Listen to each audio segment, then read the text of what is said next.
Ayer creo que nos adelantamos a una noticia, les soy sincero.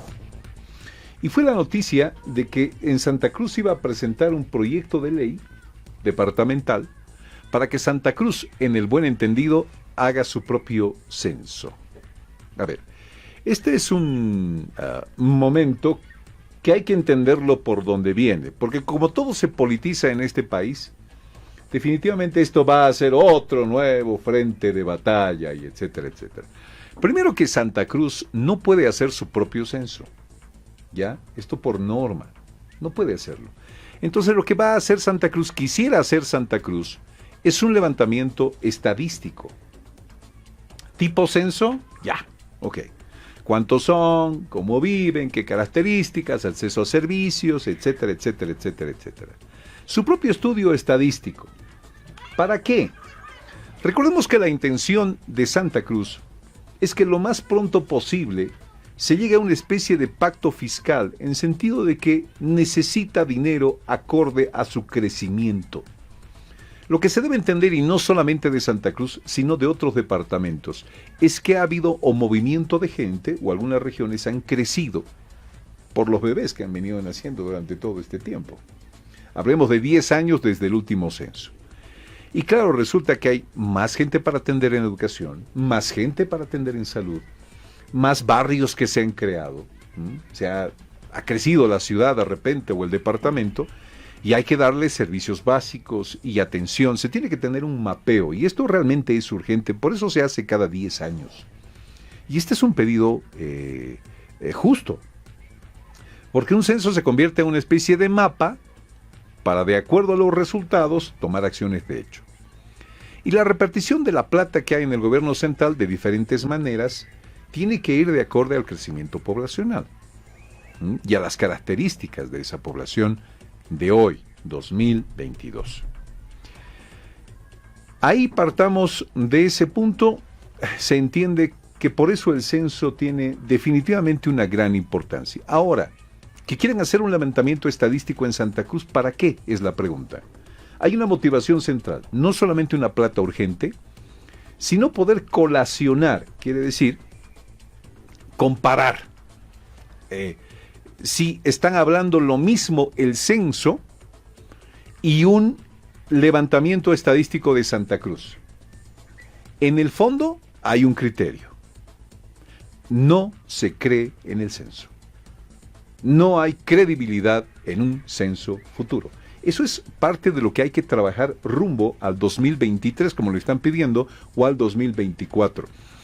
Y eso requiere no solamente hacer y afinar criterios en torno al levantamiento geográfico, límites, etcétera, etcétera, sino poder compartir, poder concientizar a la gente, poder decirle cuáles van a ser las preguntas, hallarle credibilidad a este censo.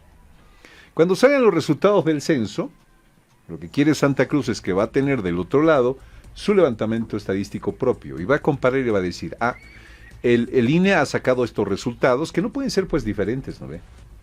O muy diferentes al menos. Si están iguales, habrá credibilidad en el censo, para tranquilidad de todas las poblaciones. Y si no, se va a armar otra. Lo cierto es que esto se está vendiendo, y esto queremos alertarlo, como una especie de afrenta cruceña en general. ¿Ok? Lo están haciendo parecer desde el mismo Santa Cruz, desde el mismo gobernador que con el tonito que habla en Santa Cruz de la Sierra, parece que buscara constantemente confrontación.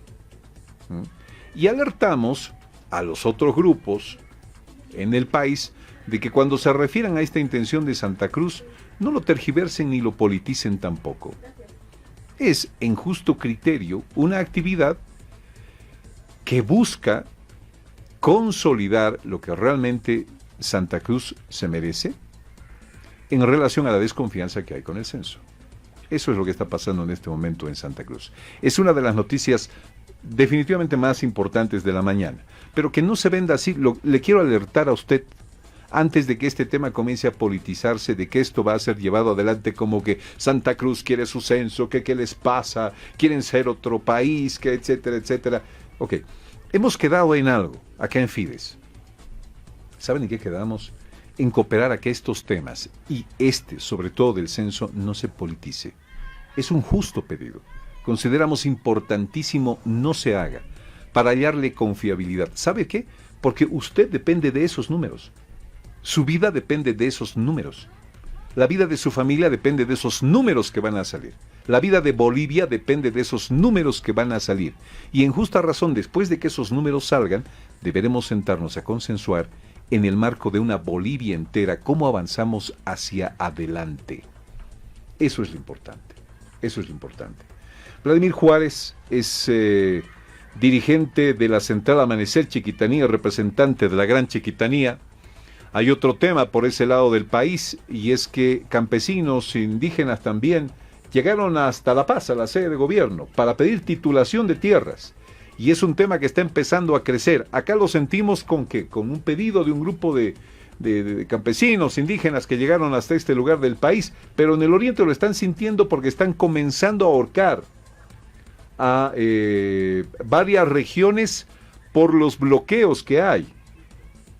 Don Vladimir Juárez, ¿cómo está este tema? Hasta donde sabemos, 6 puntos de bloqueo en Santa Cruz. Cuéntenos. Buenos días, bienvenido a Fides. Muy buenos días a todos los radioescuchas a nivel nacional. Un saludo cordial a su persona, estimado John Arandia, y pues informarles que es evidente los puntos de bloqueo y vamos sumando al no ser escuchados en nuestros 4 puntos específicos en que hemos elaborado nuestro pliego petitorio. Aún de 29 días de marcha que nuestros hermanos campesinos han realizado, y aún así no hemos tenido la voluntad, la predisposición y el acercamiento con el gobierno. Entonces, a raíz de eso hemos tenido que radicalizar las medidas de presión. Entonces, así como, por ejemplo, el bloqueo indefinido que lo tomamos, y en caso de que no fuésemos atendidos hasta hoy, tomar otro tipo de medidas.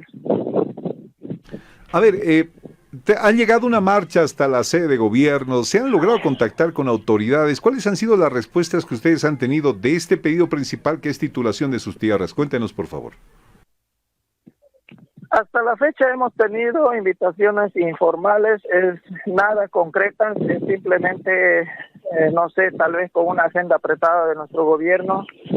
Aún así, pese a eso, no se entiende, no se explica, no nos ha dado una respuesta concreta, si es viable, no es viable, no tenemos una respuesta, nada hasta la fecha. Aún así seguimos esperando la predisposición y la voluntad de nuestro presidente constitucional, pues, que nos pueda prestar atención a este lado, ya que también hemos sido nosotros parte fundamental para que pueda estar también ahí donde está. Hemos sido parte quienes hemos elegido al gobierno, quienes constituye hoy por hoy. ¿De qué cantidad de tierras estamos hablando, don Vladimir Juárez? Explíquenos para el entendimiento del país en general, por favor. ¿Cuántas tierras deberían titularse? ¿Qué problemas hay con esas tierras? Si entraríamos en detalle, pues a eso no terminaríamos de explicar los números a grandes rasgos. Estamos hablando aproximadamente de tierras tituladas, todo lo que ha respectado con el tema de resoluciones de asentamiento, todo que se han otorgado a través de la Dirección de Distribución de Tierras, no el Instituto Reforma Agraria y coordinación con el Ministerio de Desarrollo Rural y Tierras. Entonces, todas esas resoluciones que es de conocimiento a nivel de Estado también, bajo un programa de dotación de tierras que se ha realizado, somos todos de ese programa, igual que hemos sido beneficiados. Estamos hablando casi alrededor de unas 300 comunidades, ¿no? Y de a 50 hectáreas. Lo único que estamos pidiendo es seguridad jurídica. La seguridad jurídica que algunos trabajando desde 15, 10 años hasta la fecha, no lo tenemos. Entonces, eso es algo injusto. Somos el sostén, somos los que proveemos el alimento a las ciudades, más sin embargo, solo pedimos lo que por derecho nos corresponde, ¿no? Garantía o seguridad jurídica. Bien, sobre estos 6 puntos de bloqueo en Santa Cruz, está comenzando a sentirse la escasez de productos en algunos lugares. Don Vladimir Juárez, ¿qué tiene que decirnos sobre esto? Bueno, con el dolor en el alma siempre nosotros vamos a expresar, no nunca nadie, nosotros no estaba previsto ni, pues no quisimos llegar y no, nunca vamos a querer llegar a este extremo, pero lastimosamente no queda otra opción más que tomar esta medida tan radical, pues para que pueda tomarnos un poco de atención nuestro gobierno, nuestras autoridades nacionales. Entonces, si no hay esa predisposición, ¿qué otra nos queda? Lastimosamente, es la única vía por el cual logramos acercamientos y logramos que nos atiendan en nuestras demandas. Hasta el momento en La Paz, ¿qué información tiene de cómo han sido atendidos sus representantes que han llegado hasta la sede de gobierno? Hasta ahora hemos estado recibiendo solamente que se les ha notificado que van a ser desalojados y van a ser clasificados. Este tipo de accionar es inaceptable. Es lo único que sí está teniéndonos bien a pie de flor, porque nosotros estamos acá a la espera de que eso no suceda, más al contrario, tengamos acercamiento, podamos sentar, pues un diálogo en el cual tracemos un camino, pues y que todos salgamos beneficiados acá de este conflicto que nadie esperaba llegar hasta estos extremos. Perfecto, muchísimas gracias, don Vladimir Juárez, por esta información. 6 puntos de bloqueo, todavía demandas no atendidas de los hombres y mujeres de la Chiquitanía y Gran Chiquitanía que han llegado a la sede de gobierno, y está el otro grupo en Santa Cruz en este momento produciendo alrededor de 6 puntos de bloqueo, especialmente en Santa Cruz. Estamos con don Eulogio Núñez, que es director del Instituto Nacional de Reforma Agraria. A continuación, don Eulogio Núñez, el director del INRA. Señor Núñez, muy buenas tardes. 6 puntos de bloqueo en Santa Cruz, parece recrudecer esta medida de presión y estos campesinos indígenas que están en la sede de gobierno. ¿Qué información tenemos sobre la solución o la atención a estas demandas de este grupo que en parte ha llegado a la ciudad de La Paz? Muy buenos días, director. Muy buenos días, John. Muchas gracias por la entrevista. Un saludo cordial. Bueno, lo que podemos indicar es lo siguiente, John, en honor siempre a la verdad. Antes que salga esta marcha, nuestro gobierno nacional, el INRA, estuvimos en 4 ocasiones reunidos allá en Santa Cruz. El 4 de junio con el corredor norte, que es de los que están movilizados. El 10 de junio estuvimos con la regional Chiquitanía de los campesinos. El 17 de junio estuvimos el ministro de Desarrollo Rural, Remy González, el viceministro de Tierras, Ramiro Guerrero, mi persona, en su ampliado, ahí en la sede en Santa Cruz, en la calle Irala. Y posteriormente, en una mesa técnica convocada por las organizaciones del Bloque Oriente, con mediación del Bloque Oriente, en el INRA, el día 29 y 30 de junio, estuvimos reunidos 2 días intensos. El primer día estuvo el viceministro de Tierra, yo me quedé los 2 días allá, y se firmó un preacuerdo, y ese preacuerdo tenían que socializar en un ampliado que tenían en Pailón el día 4 de julio. Imagínense, estuvimos para una regional que es de la Chiquitanía, del solo sector campesino, le hemos dedicado tiempo. Entonces ahí, por ejemplo, hubo el diálogo, pero lamentablemente en ese ampliado del 4 de julio en Pailón, al parecer no socializaron el acuerdo que se firmó con mediación inclusive de las organizaciones del Bloque Oriente. En Santa Cruz son 5 las organizaciones del Bloque Oriente, del pacto, ¿no? Indígenas, interculturales, campesinos, Bartolina, Movimiento Sin Tierra, ¿no? Y se tuvo la reunión. Y lamentablemente en ese ampliado decidieron salir en marcha hacia La Paz, y que el diálogo solo se iba a dar con el presidente. Y eso lo han mantenido durante esta marcha. Y bueno, en una movilización, inclusive durante la marcha, nuestro gobierno, nuestro presidente envió comisiones especiales, ¿no? Por ejemplo, cuando ya estaban en la zona del Chapare, luego llegaron a Cochabamba. A Cochabamba fue el viceministro de Seguridad Ciudadana con un equipo a indicarles de que había predisposición de diálogo. Obviamente tiene que haber un diálogo previo con los ministros, viceministros, INRA, previo a llegar a una reunión con el presidente. No aceptaron, continuaron, llegaron a Patacamaya. En Patacamaya también ya fueron ministros. El ministro Remy González, ministro de Gobierno, se reunió allá en Patacamaya, indicándole también de que hagan llegar sus planteamientos y que se iba a hacer llegar al presidente y que les va a responder, ¿no? O sea, todos los intentos para diálogo se han dado y lamentablemente nuestros compañeros decidieron nomás llegar a La Paz. Y una vez que llegaron a La Paz, nuestro presidente de manera formal les hizo la invitación para que pudieran constituirse en el marco del Bloque Oriente un diálogo en Santa Cruz, ¿no? Porque es una problemática de Santa Cruz, ¿no? De la región chiquitana. Santa Cruz tiene como 6 regiones, ¿no? Estamos hablando de Chiquitanía, otra regional Huarayo, 4 provincias del norte, estamos hablando de la zona de los valles mesotérmicos, Cordillera y Andrés Ibáñez, o sea, si hablamos del sector campesino. Entonces se había concertado la reunión, en principio dijeron que iban a ir 8, y bueno, ayer se dio la reunión en Santa Cruz, estuvieron todas las otras organizaciones indígenas, campesinos, interculturales, bartolinas, también estuvieron de las regionales, de la Federación de Campesinos, que ahora están movilizados acá en La Paz, y no llegaron a esa invitación del presidente, ¿no? Siempre las puertas están abiertas, pero ellos están insistiendo que siempre tiene que ser con el presidente, y él está indicando de que el diálogo está abierto, hubo diálogo. Entonces desde nuestro punto de vista no se justificaba por ningún motivo una movilización. Imagínense hacer marchar a las personas desde Pailón hasta La Paz, y en todo momento hubo la predisposición de diálogo, y ahora también está, mire, al más alto nivel.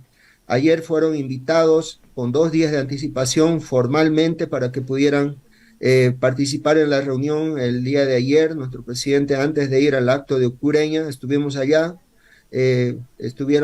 no fueron los representantes de la marcha, ¿no? Entonces nosotros pedimos pudieran aceptar, ¿no?, el diálogo y dejar las medidas de presión, porque en materia agraria, o sea, no hay otra forma, es dialogando. No vamos a poder nosotros como gobierno también atender demandas que son de 20 años, de 15 años, problemas de larga data. Usted sabe, John, estamos saneando las tierras 26 años, y cuando asumió el poder nuestro gobierno, a la cabeza de nuestro presidente Luis Arce y David, estaba pendiente 14% de la tierra rural para concluir saneamiento. El año pasado, con mucho esfuerzo, en un año se logró bajar del 14 al 11%, 3 puntos. Estamos hablando 3 millones de hectáreas se han logrado concluir el saneamiento, realmente un porcentaje muy elevado. Y está previsto de que durante la gestión de nuestro presidente Lucho, él ha tomado la decisión de que se va a concluir el saneamiento y hacerlo de manera Director, a ver, en en este momento, permítame, por favor, ¿cuál es la respuesta inmediata a este recrudecimiento de esta medida? Y los campesinos indígenas en La Paz los está invitando a una próxima reunión, tendrían que reunirse ya. ¿Qué solución se les va a dar en este saneamiento de tierra? ¿Se va a hacer este saneamiento? Creo que es el fondo en este momento, porque ya están aquí, han marchado, etcétera, etcétera. Director, ¿cuál va a ser la solución? Bueno, el día de ayer, John, imagínense, hasta nuestro presidente tenía que estar en Ucureña ya pero hizo un campo en su agenda, y estuvimos ayer en Santa Cruz reunidos, estaban invitados, miren, no asistieron, ¿no? La máxima autoridad, ellos querían dialogar con el presidente. Y los temas, pues, de la chiquitanía de Santa Cruz tienen que discutirse en el ámbito de Santa Cruz con las otras organizaciones. Imagínense que de pronto un sector pueda sacar, por decir, una resolución o alguna situación de que modifique alguna normativa, no solo se armaría un segundo problema, sino tendríamos en Santa Cruz, son 5 las organizaciones que también reclaman escuchar qué es lo que se está planteando. Y en Santa Cruz, John, mire, solamente nos falta un 8% concluir el saneamiento de las tierras. Es el departamento que ha avanzado bastante, ¿no? A nivel nacional el promedio nos falta un 11%, estamos hablando de 11 millones aproximadamente de tierras, ¿no? En Santa Cruz, de todo el departamento un 8% de nuestro presidente actual, pues se ha bajado ya 3 puntos, ¿no? Casi el promedio nacional. El saneamiento lleva 26 años, los compañeros que están marchando saben, y no se lo va a poder resolver de inmediato. O sea, el presidente claramente ha dado un mandato al INRA que durante su gestión tiene que concluirse el proceso de saneamiento. Las puertas están abiertas. Ahora, ¿qué dirán? Mire, ellos han pedido diálogo, se hizo el diálogo y no asistieron el día de ayer, y estaba nuestro presidente en Santa Cruz, se reunió con las otras organizaciones, escuchó. Entonces, simplemente pedirle que se ponga actitudes y que también la información que está proporcionando el INRA es información oficial, histórica, ¿no? Y siempre las puertas abiertas en el marco del diálogo. O sea, han hecho llegar ya sus plataformas, están pidiendo, por ejemplo, modificación de la ley agraria. Eso es un proceso que dura, pues, de consensuar con todos los actores rurales. No puede ser un sector nomás que pueda imponer, por ejemplo, una ley agraria. Imagínense, están hablando de modificar del decreto reglamentario de la ley, siempre tiene que concertarse a nivel nacional en las 9 departamentales. Están hablando también hablan de anular las concesiones forestales que tienen vocación. Es un planteamiento bastante amplio, tiene alcance nacional. Bolivia es signatario de pactos internacionales de medio ambiente, de cambio climático. O sea, tenemos que discutirlo entre todos los bolivianos y bolivianas, si se va a anular, por ejemplo, las concesiones forestales. Hablan de revisar las tierras fiscales no disponibles. No disponibles son los parques, son las reservas forestales, son áreas de conservación. O sea, son planteamientos nacionales, evidentemente. Entiendo, director, que esto tiene que ser discutido en Santa Cruz y con las otras organizaciones también, que sería la vía de solución. Así es, John, porque las otras organizaciones también ya han hecho llegar sus notas al presidente, y ustedes están viendo, ayer inclusive se difundió, decir, por favor, gobierno nacional, si tiene que discutirse el tema tierra en Santa Cruz, discutámoslo en Santa Cruz. Y es una regional que está marchando, que es Chiquitanía, y que no afecte a los pueblos indígenas, por ejemplo, 5 pueblos indígenas en Santa Cruz, a los interculturales, a las hermanas Bartolinas, a los otros sectores. Bien.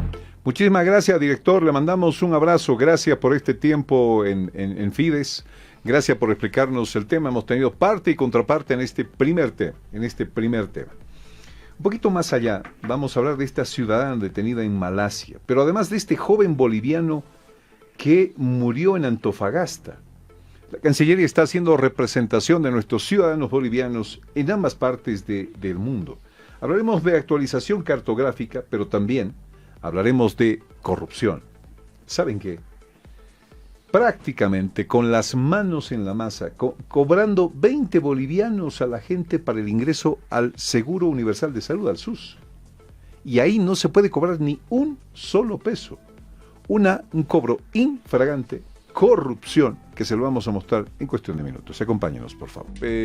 Sentimientos realmente encontrados. Hay una parte de la gente que puede opinar y decir, transporta droga a la señora, es una narcotraficante y por lo tanto debe pagar, ¿no? Hay una boliviana que está a punto de pagar con su vida. Si la declaran culpable, podría ser sentenciada a la pena de muerte en Malasia. Pero ahí es donde, primero, que es boliviana, el corazoncito se va hacia un lado, y segundo, que se trata de una persona a quien le ofrecieron plata por llevar un paquete allá con las necesidades que ha debido tener. A ver, conozcamos un poquito más de esta historia.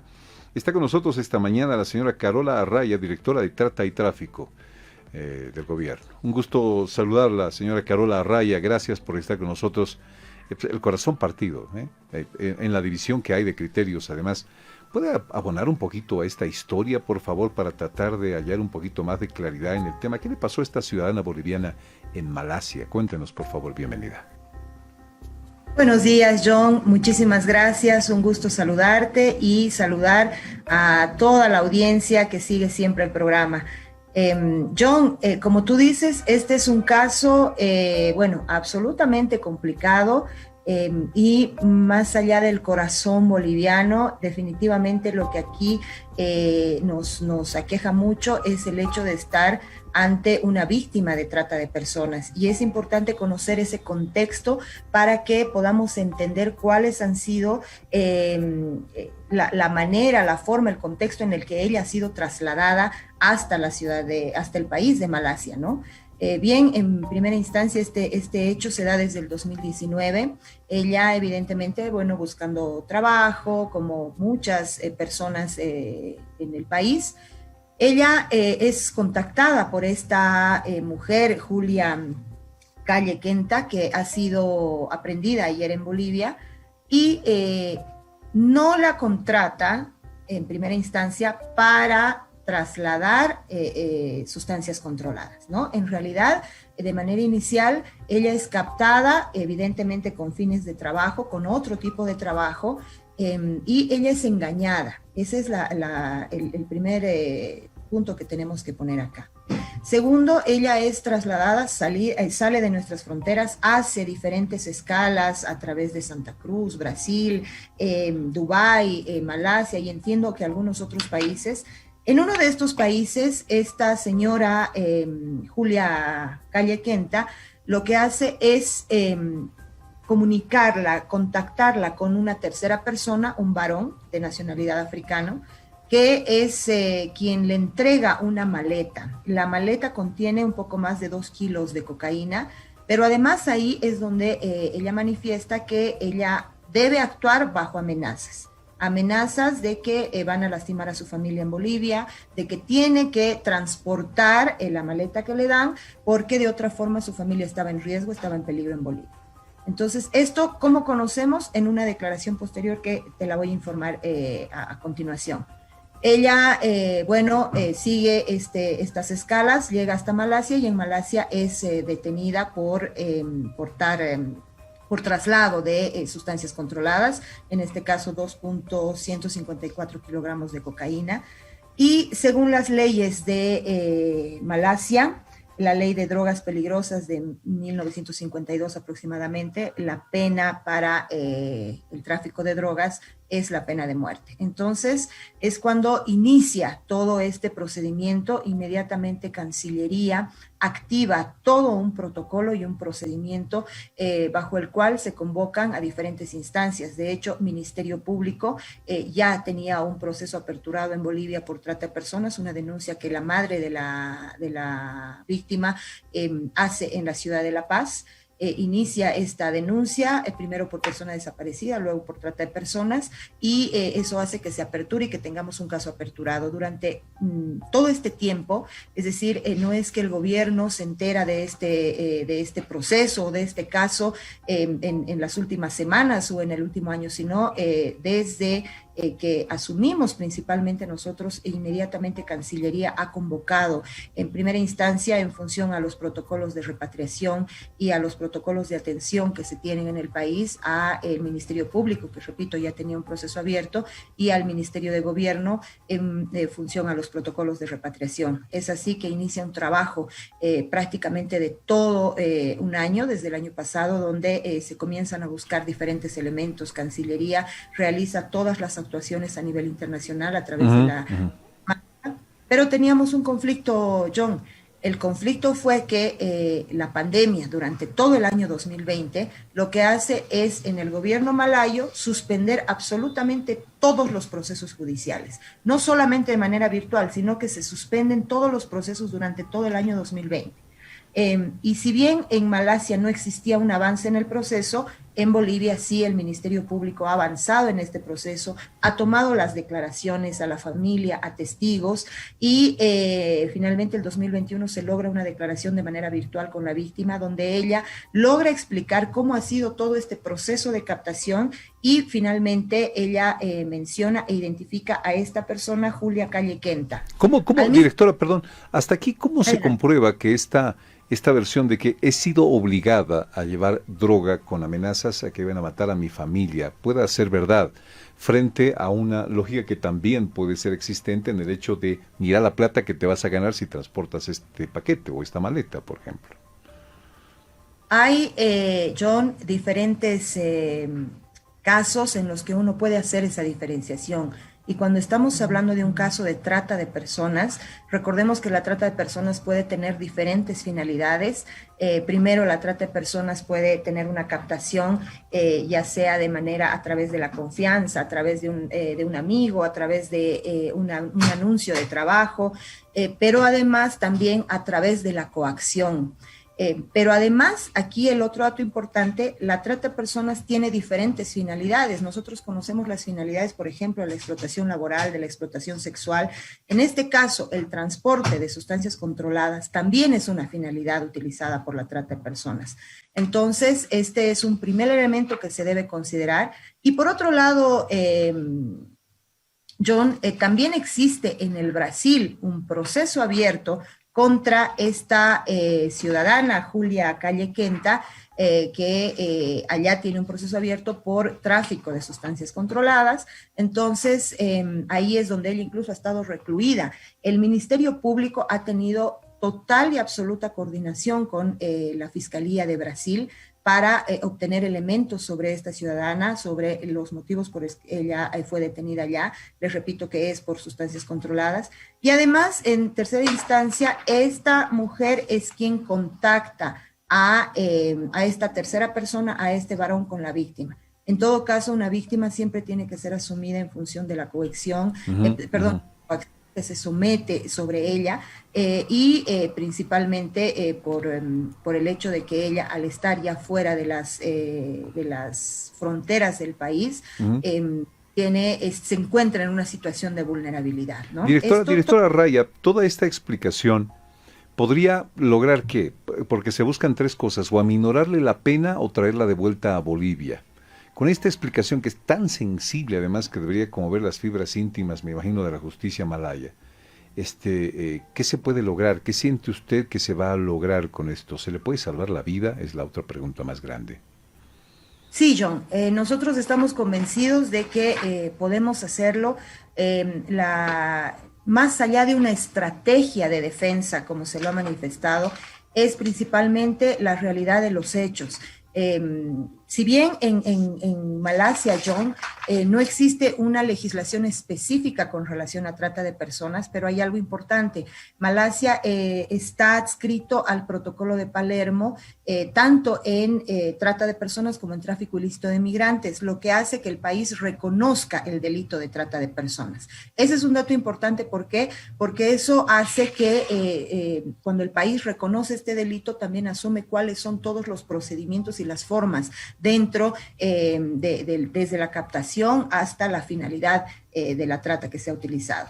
Y la imputación que se logra ayer con la aprehensión de esta ciudadana Julia Calle Quenta, para nosotros es sumamente importante porque básicamente lo ha manifestado muy bien el fiscal departamental cuando dice que más allá de que esta ciudadana se haya acogido al silencio, el Ministerio Público durante todo este tiempo, a través de declaraciones, testimonios, ha logrado determinar y tiene suficientes elementos de que esta mujer, esta ciudadana, es responsable de haber captado y de este delito de trata de personas. Eso para nosotros es sumamente importante porque se tiene una carpeta absolutamente elaborada con toda esta información, el proceso en Brasil, el proceso en Bolivia, para que puedan aportar con todos los elementos necesarios y demostrar ante el gobierno malayo que ella, antes del delito del que se le acusa allá, aquí ha sido víctima de un delito precedente que es la trata de personas, en primera instancia. Y en segundo lugar, quisiera informar también, John, que por el lado de saber cómo está la víctima en todo este tiempo. Son 3 años que ella está recluida en una prisión, en un centro penitenciario en Malasia. También hemos intentado de alguna forma, como Estado, Cancillería ha sido muy eficiente en esto, de que se pueda llegar a la conciudadana. Bolivia no tiene embajada en Malasia, la embajada más cercana es nuestra embajada boliviana en Japón, y a través de ella se ha logrado llegar, una vez que se han terminado todas las restricciones, cierre de fronteras con el tema del COVID, ha logrado llegar una comisión hasta la cárcel de Malasia para poder entregar y llevar vituallas, los elementos necesarios, ropa a la víctima, y principalmente verificar cuál es su estado de salud, su estado anímico, y finalmente lo que se ha conseguido es que la víctima pueda tener una reunión virtual con su familia, con su madre, y que tanto la familia como la víctima puedan tener ese contacto y saber cómo está la víctima y nuestra connacional allá. Qué conmovedor todo esto que me está contando, directora. Me estoy imaginando esas escenas que se deben producir, ¿no? De una persona recluida 3 años esperando que la lleven prácticamente a morir, y de repente ella sabe que el gobierno boliviano y direcciones como la Trata y Tráfico están intercediendo, por ejemplo, por ella, que no la están abandonando. Primero que nada, felicitaciones, porque esto es lo que se debe hacer con connacionales fuera de nuestras fronteras, que están esperando que sus representaciones diplomáticas puedan hacer algo por ellos en esta clase de situaciones. Y sobre todo, gracias por este cúmulo de información que nos hace entender que se trata de un tema más sensible de simplemente transportar drogas. Ahora, no olvidemos que Malasia, dicen que hay evidentemente intereses de por medio, está en la fila 2 de un informe de trata de personas. Quiere decir que Malasia es uno de los países con más trata de personas que hay, trata y tráfico de personas. Y que no le presten atención o que no haya una legislación al trata y tráfico de personas en Malasia, esto llama poderosamente la atención. ¿Será alguna actividad común en Malasia? Nos preguntamos. Como para que realmente que es un delito a nivel internacional, pueda tomarse en cuenta y en consideración para salvarle la vida, minorarle la pena o liberar a esta boliviana en Malasia. Lo último con usted, directora, sobre este tema. Así es, John. A nosotros también, de alguna forma, no nos ha sorprendido el hecho de que no tengan una legislación específica, sino principalmente que no se tenga de repente una preponderancia de delitos sobre otros. Si bien es duramente castigado el narcotráfico, el tráfico ilícito de sustancias controladas, existe aquí un delito que tiene mucha mayor sensibilidad sobre la vida de las personas, que es la trata de personas. Entonces, esto en definitiva tiene que ser y tiene que ser tratado de manera principal sobre lo que se está haciendo y lo que se está logrando allá en con nuestra connacional. Por un lado, y por otro lado, dentro de las reuniones se mantienen desde el Ministerio de Gobierno con otras instancias donde nosotros participamos, claramente se ha manifestado, por ejemplo, que que Malasia es parte y está adscrito en el protocolo de Palermo, lo que nos permite directamente incidir que ellos reconocen el delito de trata de personas. Entonces, el camino que se está recorriendo es absolutamente correcto, y una vez más, John, le digo, lo importante aquí es que se ha manejado desde el primer momento, desde Cancillería, dentro de las competencias que le corresponden y que le asiste, un buen manejo de este caso, no solo por el hecho de ser una connacional, sino por la sensibilidad del delito en el que se ha tratado durante todo este tiempo, John. Gracias a la directora de Trata y Tráfico, Carola Raya. Un gusto conocerla, señora Raya. Muchísimas gracias por acceder a esta entrevista y llenarnos de estos datos que son tan importantes, que los dejaremos a la gente para que decida cuál es esa posición. El narcotráfico ya desdeñado desde todo punto de vista, pero con estos añadidos, imagínense lo que puede estar pensando todo el mundo. Ya me imagino. Gracias a la directora. 11:16. Hay otro tema en el cual también la Cancillería está entrando, y es este tema del asesinato de Ángel García Aguilera. Ángel García Aguilera es el joven boliviano, o era joven boliviano de 16 años, que fue asesinado la noche del viernes en la ciudad chilena de Antofagasta. Esto ha generado una declaración de la Delegación Regional Presidencial de dicho país, donde lamentan su muerte y se comprometen con la seguridad de la comunidad. Pero claro, es decir, es un joven boliviano en medio de una trifulca que tengo entendido fue asesinado Estamos para hablar de este tema también con la señora Bachuquimia, viceministra de Gestión Consular, quien ya nos acompaña. Viceministra, un gusto, muy buenos días. Mira, acabamos de hablar de la ciudadana en Malasia, situación tremendamente delicada, y ahora hablamos de este joven de 16 años que fue asesinado en Chile, en Antofagasta. Cuéntenos los pormenores de este caso, por favor, viceministra. Bienvenida, buen día. Hola, buenos días, John. Qué gusto saludarlo. Sí, pues usted ya lo antecedía. Sucedió, había ido a un circo con un grupo de amigos, también bolivianos y chilenos. En pleno centro de la ciudad de Antofagasta, en una avenida, se encuentran con otro grupo de extranjeros y empiezan, digamos, un poco a pelear, pero bueno, no es que habían premeditado en nada, ¿no? Fue de casualidad. Ellos estaban por tomar un minibús para irse a sus casas. Entonces, dentro de eso, el otro grupo levanta unas arma blanca y lamentablemente él ha sido atracado vilmente, Ángel García.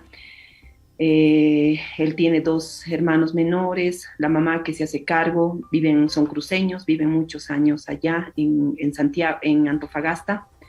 Así que sí, hemos estado con este caos muy, muy triste, John. Viceministra, trataron de repeler el robo, tengo entendido, en algún momento. Trataron de enfrentar a quienes querían robarles y él se lleva la peor parte. ¿Entendí eso de la historia que se cuenta? Sí, y los otros que también hubieran sido víctimas tal vez de eso empiezan a escapar y se queda Ángel ahí. Le llevan inmediatamente al hospital. En el hospital le atienden, pero ya fue un poco tarde porque había llegado con muchas lesiones graves, estaba sangrando y era difícil salvarlo. Entonces él muere en el hospital.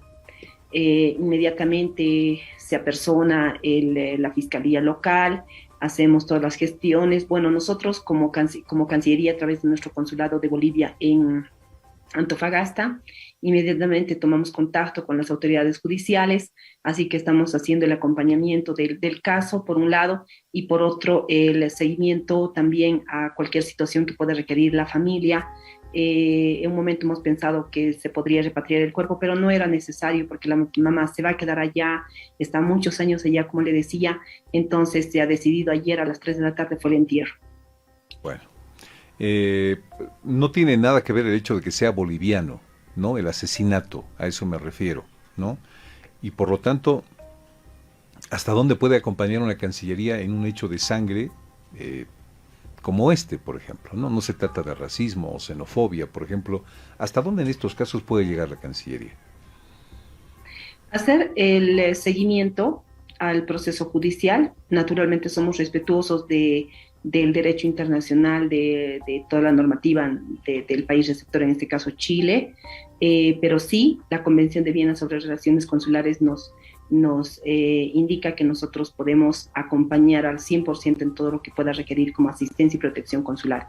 Y se trata de nuestro connacional y nosotros estamos ahí al lado, no solamente a través del abogado de oficio que ya se activó hace 2 días, para tener la respuesta inmediata, respetando todos los protocolos judiciales naturalmente y los tiempos de que se haga justicia sobre el fallecimiento de Ángel. ¿Sabe si quienes lo asaltaron están ya detenidos? ¿Cuál es el último informe de las autoridades policiales en Antofagasta? Hasta anoche, lamentablemente, no ha habido ningún detenido. Ahora mismo no hay nada, John. Sin embargo, se están haciendo las investigaciones, pero sí están encontrando ya algunos indicios a través de las cámaras, a través de testigos que han estado, porque bueno, había mucha gente a esa hora de las 9:02 de la noche, de 9:30, perdón, 21:02 en todo caso, del día 29, el pasado viernes en la noche, así que a través de ellos sí se está haciendo todo el proceso de investigación también, y entendemos que ya hay algunos indicios, avances, pero no tenemos una respuesta formal. Viceministra, esta clase de noticias son lamentables, se trata de un connacional boliviano, pero al entender el accionar de la Cancillería son también satisfactorias. Siempre hemos visto casos donde la gente, los connacionales, se quejan por no ser atendidos. Aquí valoramos este hecho, viceministra. Muchísimas gracias por la información. Que tenga un buen día a usted, a la gente de la Cancillería en nuestro país. Buenos días. Gracias, John. A la próxima. Hasta luego. Bueno, tenemos que hablar de actualización cartográfica enseguida y mostrarle un caso flagrante de corrupción, donde en un sistema donde la inclusión de la gente al servicio único de salud, al sistema único de salud, no debe ser cobrado, le sacan a las personas en ventanilla, donde se hacen los papeles, 20 pesos por nuca. Enseguida vamos a hablar de este tema. Se está buscando un ciudadano extranjero, que puede ser el paciente cero que haya empezado con esto de la viruela del mono en Santa Cruz. Ya sabemos que son como granitos con agua que se extienden por todo el cuerpo. No sé si parecidos o no a la varicela, ¿no? Pero de los cuidados que hay que tenerlos. Estamos con el doctor Víctor Hugo Velasco, pediatra, infectólogo. Doctor, un gusto saludarle. Lo recibimos así, con este espacio, por favor. Marraqueta o cuñapé, pero con café. Doctor Velasco, muy buenos días. Bienvenido antes de mediodía. Qué gusto saludarlo. Muy buenos días, John. Gracias por la entrevista. Estoy atento a las preguntas. Gracias. Voy a pedirle, bajemos un poquito el retorno nada más, doctor, por favor, si no vamos a tener ese tremendo eco que se está reproduciendo justo ahora. Doctor Velasco, no le voy a hacer las preguntas que las cuales ya se han hecho, que de dónde viene, que cómo se contagia, etcétera, que son estos granitos con agua que se extienden por todo el cuerpo. Le voy a hacer una simple pregunta. La idea es, hoy, en este momento, en Bolivia, ¿qué debemos saber de la viruela del mono? Usted, por favor. Bueno, primero que es importante saber los grupos de riesgo, ¿no? Y en eso ha sido muy claro la Organización Mundial de la Salud. Y no se debe confundir con la discriminación. Los grupos que están diseminando la viruela del mono, en primer lugar, son los que están teniendo un comportamiento de varias parejas sexuales. No olvidemos que una de las formas de transmisión de la viruela del mono es precisamente un contacto permanente con las lesiones. Y esto definitivamente, las prácticas como las que, sexuales estrechas, definitivamente son una explicación. En ese sentido, estos grupos tienen que tomar sus previsiones para precisamente protegerse, en primer lugar, ellos. Por otro lado, si bien una persona que es un paciente que ya tiene la viruela del mono, obviamente esta persona puede importar la viruela a su domicilio y a su casa. En ese sentido, todas las personas que inicialmente están siendo los adultos que tengan lesiones sospechosas de viruela del mono, que gracias a Dios ya las podemos identificar en nuestro país, tienen que aislarse de tal modo de proteger al resto de su familia. Y todos los que han estado en contacto con ese caso tienen que estar bajo supervisión durante 21 días hasta esperar y ver si se han contagiado o no a través de la presentación de las lesiones que son características de esta viruela del mono. Eso es lo que se debe hacer. Al reventar estos granitos con agua y demás, con sustancia dentro, ¿se produce también contagio, doctor? Definitivamente. De tal modo, no solamente al reventarlas, sino también se ha visto que estas lesiones, a través de reventarlas, se disemina el virus y estos virus son inhalados por vías respiratorias. Pero también hay otras medidas de poder prever la diseminación de este virus, que es a través de no compartir los utensilios como la misma sábana, por ejemplo, o saber manejar bien los utensilios compartidos. No olvidemos que inclusive se han visto o se está viendo que esta transmisión puede ser inclusive hasta por transfusión de sangre. Entonces son muchas medidas que nosotros como país y como países que estamos ya involucrados en todo el mundo debemos tomar en cuenta para poder prevenir este virus. Perfecto. Tenemos un caso que se está buscando en este momento y tengo entendido que el aislamiento, en este momento la gente puede prever, tomar algo, ponerse algo, etcétera, para no diseminar o no contraer este virus. No hay nada. Hay 2 antirretrovirales que están todavía en estudio, que tienen muchos efectos colaterales. En algunos países están intentando la vacuna en los expuestos, en los que han estado en contacto, con interesantes resultados, pero eso todavía está muy lejos de nuestro país. En este momento, el futuro de poder contener esta transmisión, que ya prácticamente es una realidad, y seguramente va a aumentar, eso que no nos sorprenda, no, definitivamente es la vacuna. Hay muy buen pronóstico con la vacuna. No es como la vacuna de COVID. No olvidemos que este es un virus ADN y la vacuna es muchísimo más efectiva contra COVID, que hemos tenido una experiencia de la vacuna con COVID, que en el caso de la vacuna del viruela es tremendamente efectiva si esto se lleva a cabo a corto plazo. Esperemos que sea así para todos los países. No sé si esto es mito, es una información correcta, doctor. ¿Quienes se vacunaron contra la viruela tienen menos posibilidades o no? No es un mito, es una realidad. No olvidemos que hasta cuándo se dejó de vacunar contra la viruela, hasta el año 1980. Entonces, todos los que han nacido después de 1980 no tienen esta vacuna. Y este grupo corresponde al 70% de la población en el mundo y seguramente también en Bolivia. Entonces, hay un 70% de la población que no tiene esta viruela, esta vacuna que se puso antes de 1987, ya que esta vacuna de la viruela inicialmente tiene una protección cruzada de más o menos del 70 al 80%, ¿no?, que nos puede proteger de la viruela del mono. O sea que sí es cierto que la vacuna de la viruela antigua, que está erradicada, sí también tenía una protección contra la viruela del mono.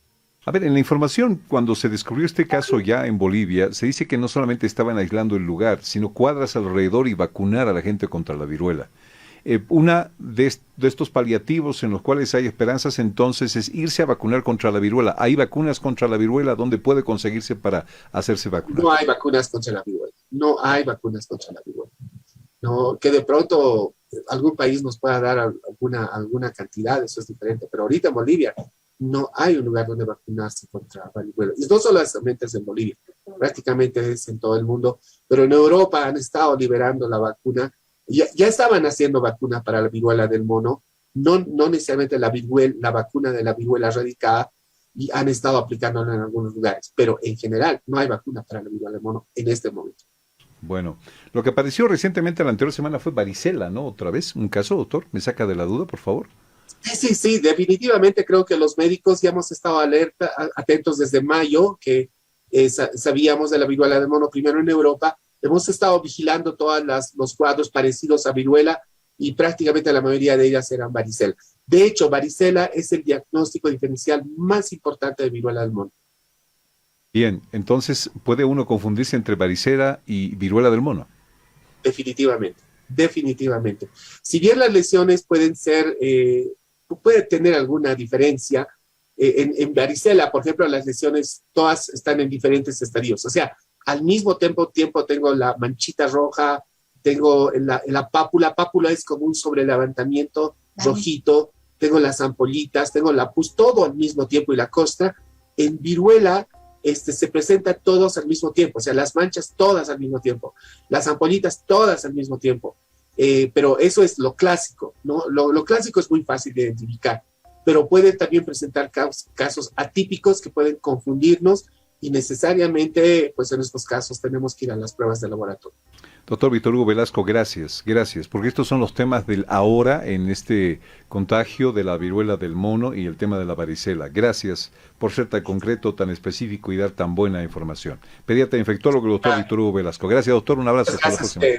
Igualmente, John, hasta luego. 11:35, a la pausa en Fides y volvemos enseguida, amigos. Queremos siempre ser propositivos en este tema y uno de los aspectos que se tiene que sobrellevar, explicar, sanear, si usted prefiere, rumbo al censo, sea la fecha que fuere, es el tema de la actualización cartográfica. Hemos invitado a don Mario Gutiérrez, director de PODEMA, Población, Desarrollo y Medio Ambiente. Él es demógrafo internacional especialista en censos y encuestas. Don Mario Gutiérrez, qué gusto tenerlo con nosotros en el programa. Lo aprovecharé hasta donde pueda estos minutitos, por favor, para hablar de una actualización cartográfica. Es decir, hay problemas con los mapas. Tenemos problema con el mapa de Bolivia. ¿Cuáles son estos principales problemas rumbo a este próximo censo, don Mario Gutiérrez? Muchas gracias, John. Buen día y a toda la audiencia masiva de Fides. Siempre es un gusto conversar con usted y hacer conocer a la población en general los problemas, las dificultades, los retos que supone realizar un censo. La actualización cartográfica, que ahora se le llama actualización cartográfica estadística y con mucho acierto, Es una de las etapas más importantes de la preparación, porque esto nos va a permitir calcular cuántos censistas se requieren, cómo se los va a capacitar, etcétera, etcétera. Se tienen mapas, incluso los del censo anterior, pese a las dificultades que haya tenido este censo y no se haya completado, dicen algunos, la actualización particularmente en ciudades grandes. Sin embargo, se tiene una base. También se tiene la tecnología, ¿no? Se tienen mapas vía satélite y eso se tiene como en cuanto a dibujo. Se tienen dibujados los manzanos, los predios, etcétera, etcétera. Pero sí hace falta visitar cada uno de esos predios, ver cuántas viviendas existen en cada manzano o en cada zona rural y contar cuántos hogares viven en esas viviendas y cuántas personas componen cada uno de esos hogares. Así tenemos un conteo de la población plasmado en los mapas cartográficos, de tal manera que podemos cuadricular al país, es decir, segmentarlo.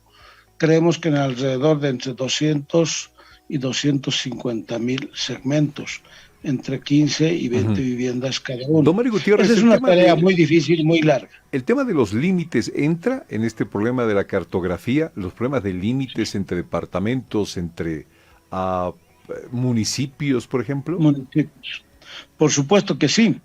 Sin embargo, en la etapa previa, cuando se está preparando esto, cuando se está preparando, por ejemplo, los mapas, los límites son importantes, pero no puede continuar el trabajo.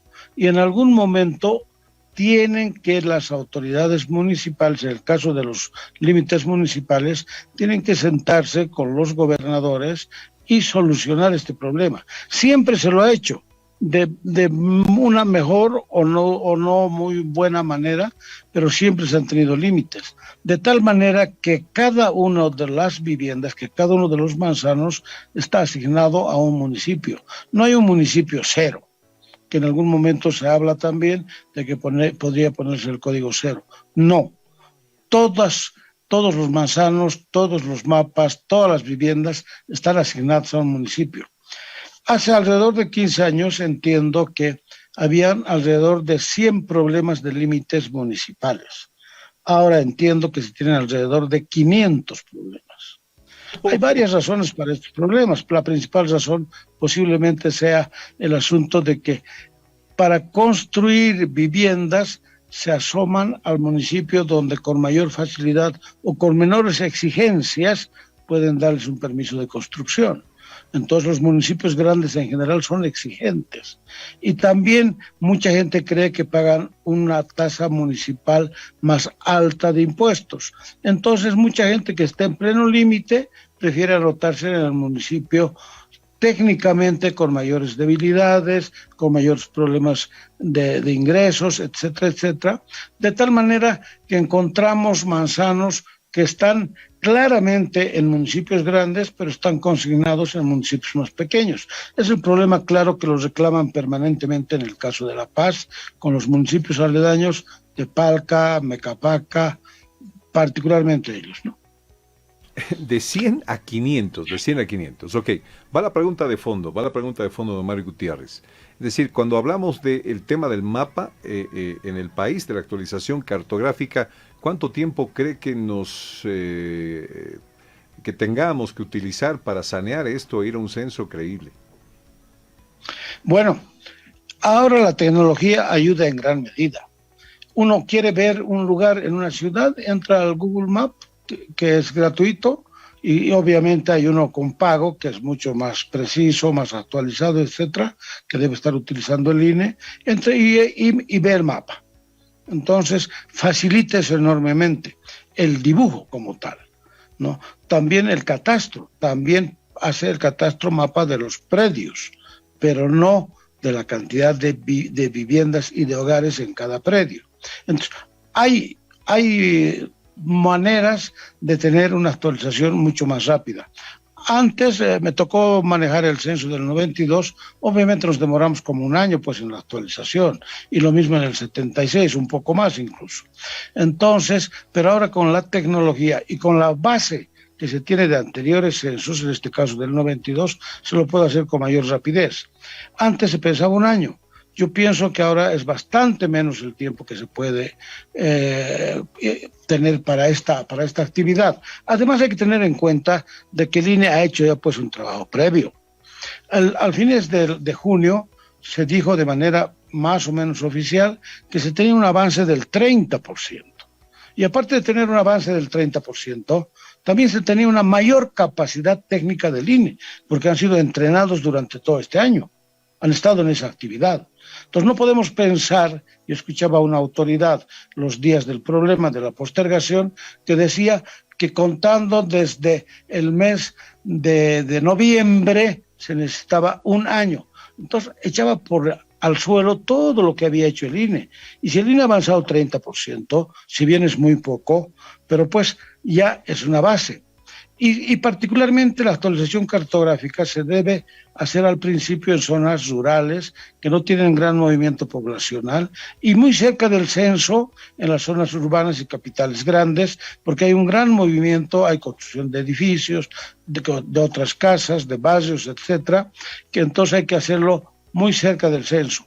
Paralelamente se hacen otros trabajos.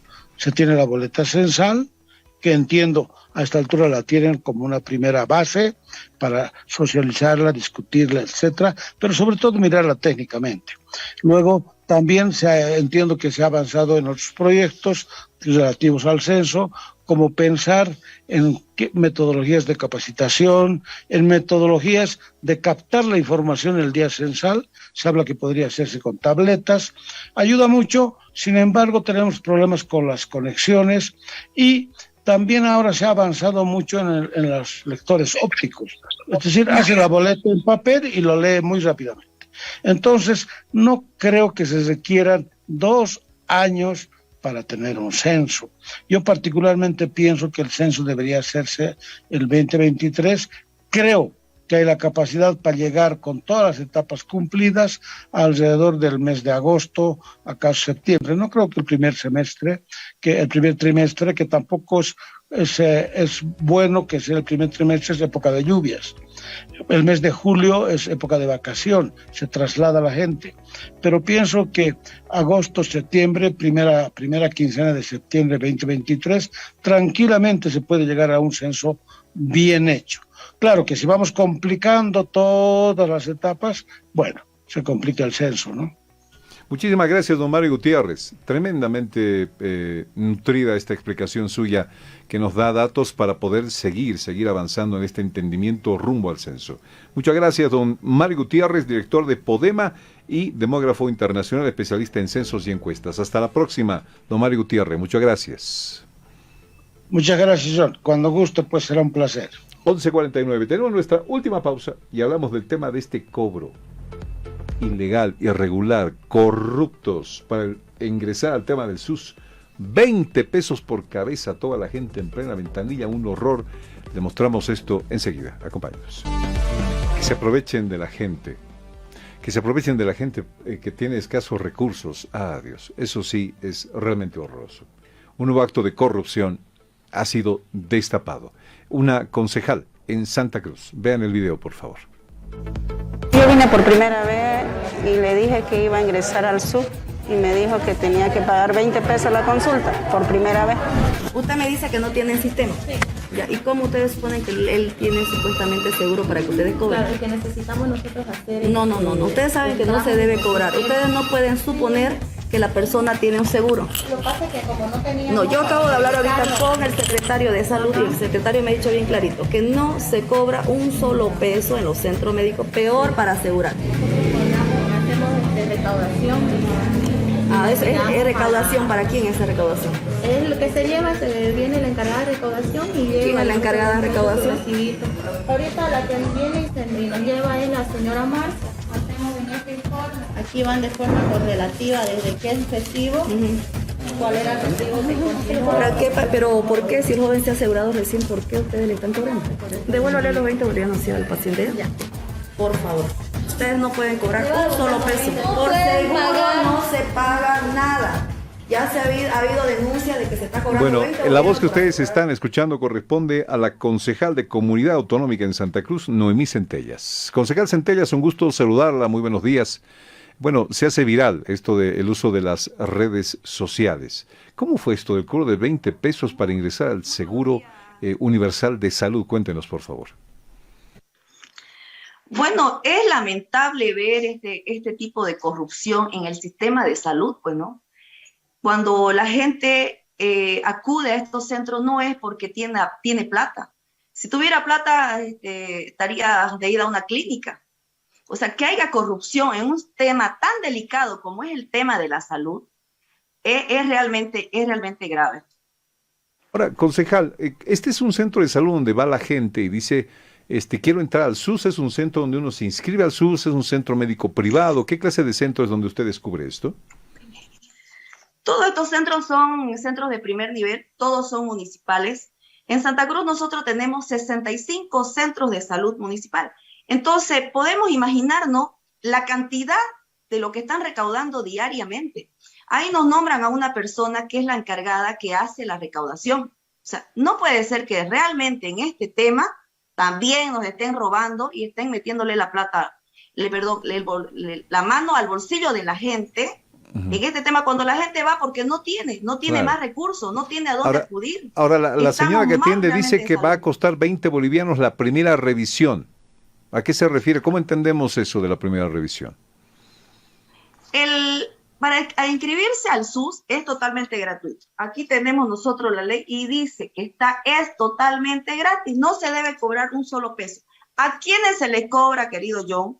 Solamente es a las personas que tienen seguro de salud en cajas, como la Caja Petrolera, la Caja Nacional, y que ellos vienen por una emergencia, se les hace un cobro de 20 bolivianos. Pero por registrar al SUS es totalmente gratis, no se le debe cobrar un solo peso. Y no es la primera denuncia que hemos recibido justamente en las redes sociales, como se ha hecho tan viral, hemos recibido miles de denuncias de personas que han pagado 20, 30, e incluso el día que yo fui a este centro médico, que es el Lazareto, yo hablé con una doctora y la doctora me dice que no se debe pagar un solo peso, pero que sí cobran ellos de 5 a 10 bolivianos. Cuando la persona va y tienen que costurar, pagan el hilo. O sea, tampoco se debería cobrar el hilo, pero ellos lo están haciendo. Que es una barbaridad. A ver, ¿hacia dónde tiramos en el entendimiento? ¿A que no hay los insumos para el SUS o que se aprovechan de la gente para sacarle plata, concejal? Se están aprovechando de la gente. Como le digo, este es un sistema corrupto que realmente da mucha pena por el municipio de Santa Cruz que tenga que caer tan bajo en todo lo que es sistema de salud. O sea, sabemos que hay corrupción, que están robando, que están haciendo un montón de cosas y venimos denunciando todos los días. Pero ya caer tan bajo con el tema de salud, que es tan delicado, donde van personas de la tercera edad, van niños, van madres que son amas de casa, porque no tienen otro seguro, o sea, es caer demasiado bajo. Nosotros, querido John, ya hemos hecho todos los oficios correspondientes, hemos hecho peticiones de informe e incluso estamos presentando ya oficios para tener una reunión inmediata con los 4 directores de las redes, porque hay 4 directores que ellos tienen que responder por todo este personal, porque tienen que decirnos quién es la señora Marcia, que es la que va y hace la recaudación. Eso dicen en el video, más tarde vienen a recoger la recaudación, dice la persona a la cual usted entrevista ahí en su teléfono. ¿Ah? Claro que sí, es como le digo, ellos nombran a una señora que se llama Marcia. Entonces ellos tienen que responder, los directores tienen que responder quién es la señora Marcia, que es la que hace toda la recaudación. Por eso le digo, son 65 centros. Imagínense cuánto están recaudando diario a nombre de la salud. Pero qué bárbaro, concejal. Ok, acabamos de hablar con la viceministra de Salud también, hace unos minutos nada más, haciéndole la pregunta y se nos confirma. No se debe cobrar ni un solo peso para ingresar al SUS y menos para el tema de la atención. Ni por cualquier insumo, no le pueden mandar a comprar un medicamento, nada, sino en el marco de lo que cubre el SUS, no pueden sacarle un peso, que es lo importante, concejal. Así es, exactamente. Como lo dice la ministra, no se debe cobrar un solo peso. Y aquí lo que están cayendo, y en realidad están extorsionando, son los funcionarios. Están extorsionándole a la gente con un tema tan delicado, como le digo yo, el tema de la salud es muy delicado. Estamos tan mal que lastimosamente la pandemia ha demostrado que el sistema de salud está totalmente colapsado y que ahora esté sucediendo esto, la verdad que nosotros vamos a seguir sobre el caso, no lo vamos a dejar porque como hay muchos casos irregulares y no podemos seguir permitiendo que estos malos funcionarios realmente le estén robando a la gente. Gracias, concejal, por este tiempo. A ver, nos vamos a comunicar con la gente también de salud del municipio cruceño, a ver qué nos dicen sobre este tema. Y claro, hacer un seguimiento de este caso que usted ha destapado. Bárbaro, tremendamente bárbaro. Concejal Noemí Centellas, concejal de Comunidad Autonómica en Santa Cruz. Muchísimas gracias por atender nuestro requerimiento. Muchísimas gracias. Que tenga un buen día. Bueno, hemos llegado ya al final de Antes de Mediodía, amigos. Muchísimas gracias por haber estado con nosotros. Mañana volvemos a las 10 de la mañana con 10 minutos, siempre por Fides. Hasta mañana.